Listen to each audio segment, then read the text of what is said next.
President Barack Obama delivered his State of the Union address last night.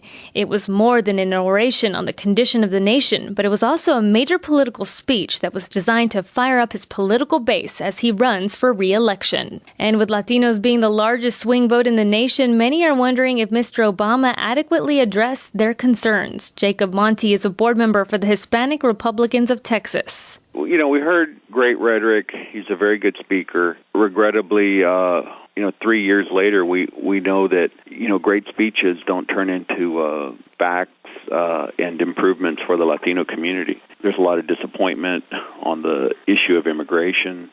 I was surprised that immigration got any mention last night.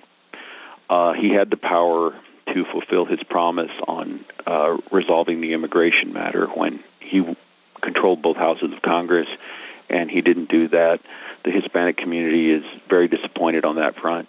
And actually, his immigration policies have made it much worse than ever before. I mean, he's deported more Latinos than Bush did in 2 terms, and he's not even done with his first term yet.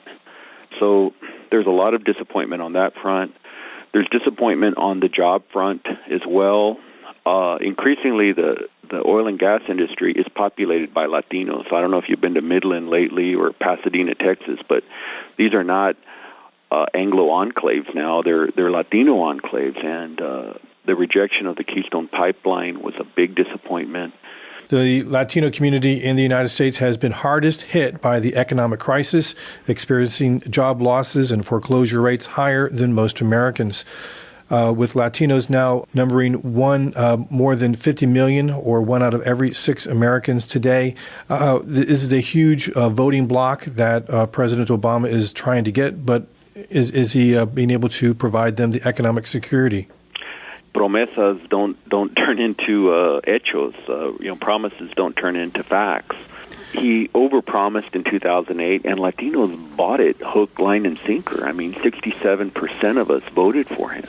And, 3 years later, we're just, asking what happened. Immigration's not the only disappointment. The economic issue is affecting our community, in a big way.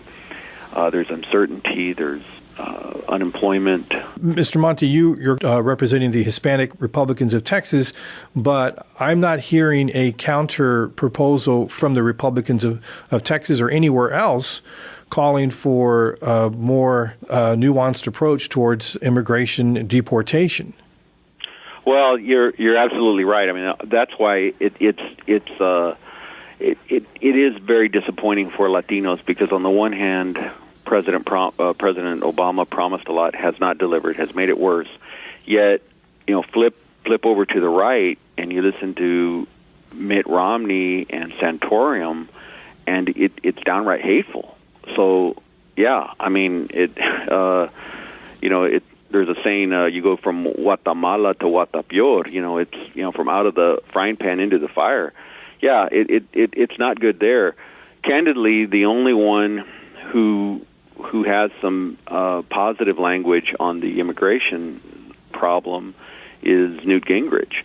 But, look, the problem of extremist rhetoric is most evident on the Republican side, to be sure, and that's a fact. President Obama's remarks last night during the State of the Union, he did address immigration reform, but according to an analysis by the Huffington Post, this is virtually a word for words that he provided in the in the State of the Union of 2011. They accused him of basically cutting and pasting for what he had last year into this year's speech because there's no progress. That's true, and the issue of the Dreamers is something that you would think could unite the left and the right, because we're talking about kids that came over here without any choice in the matter.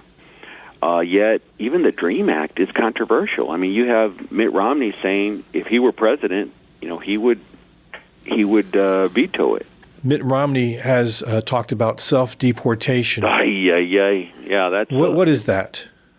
I guess, Dave, it's creating an environment so hostile that 10 million people decide, ya basta, I'm leaving. The problem with that thinking is, what about the other 30 million Latinos that happen to look and speak like those undocumented people? How is the environment going to be for us under Mitt Romney's world, where it's so hostile that the illegals decide to leave? I'm very disgusted with his whole attitude. I'm very disgusted with him and Santorum repeatedly using the word illegal as a noun. I mean, it's, and in Romney's case, I think he uses it to try to beef up his conservative bona fides. According to a new poll conducted by Latino Decisions for Univision News and ABC News, 72% say they have a favorable impression of the president. And while a large chunk of Latino voters do not feel that same way about Republican candidates, 42% say they have an unfavorable view of Gingrich, 41% they have an unfavorable view of Mitt Romney. The reason for that is the Republican brand has been tarnished by the right-wing wackos at the state level and at the national level. Any Republican candidate, unless his position is widely known, is going to get bad marks. Gingrich, on the other hand, although his position is not widely known, has stood up for us, and he did so in November. The problem, Dave, with a lot of these candidates is they don't want to be supportive of immigration until they secure the nomination. Well, I think as Latinos, we want a candidate that's going to be supportive of us, early in the primary season, not at the end of the primary season. Jacob Monty is a board member for the Hispanic Republicans of Texas. He spoke to Texas Public Radio's David Martin Davies about President Obama's State of the Union address.